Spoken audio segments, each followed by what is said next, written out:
Hi, my name's Sheldon Livesay, and I'm the Ministry Director for Of One Accord Ministry, a faith-based ministry serving poverty-stricken Appalachia here in Upper East Tennessee.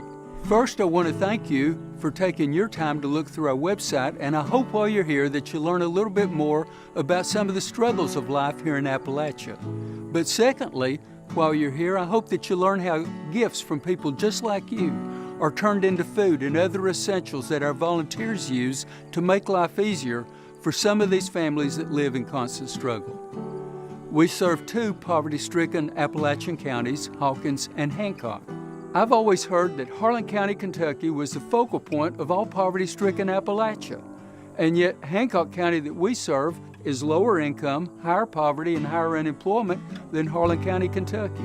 So there's lots of Appalachian counties that are in really bad situations, but we serve part of that population. We still find families that live without bathrooms in the homes. We serve families that have never had running water. We occasionally come across a family that doesn't heat in the winter. They don't cool in the summer simply because they don't have money for a simple utility bill.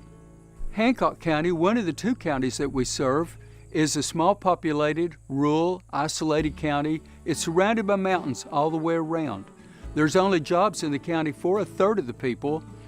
A third of the people drive out of the county, and a third of the people just can't find any work at all. Those are the folks that we serve. We go in and we find that their average income per household is an unbelievable only $600 a month. Or if you come to Hawkins County, it's only marginally higher, just under $1,000 a month.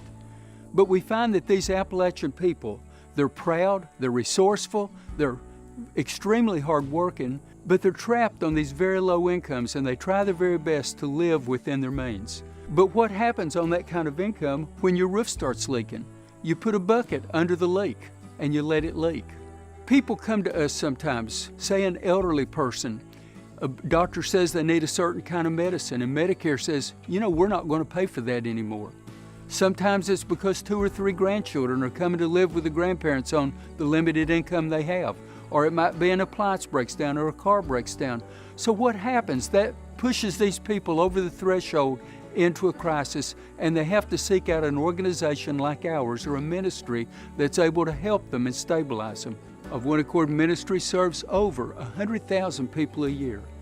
And I hope through the website you'll see how gifts from people like you through the hands of our volunteers are turned into over $4 million worth of goods and services every single year. And one of the good things about that is 97 cents out of every dollar that's given away goes directly through the hands of those volunteers to the goods and services, to the children and the families that you want to serve. So we want to thank you today for taking time to look through our website, and we hope you'll see how gifts from people just like you are turned through the hands of our volunteers into those goods and services to help bring hope to children and families that live here in Appalachia.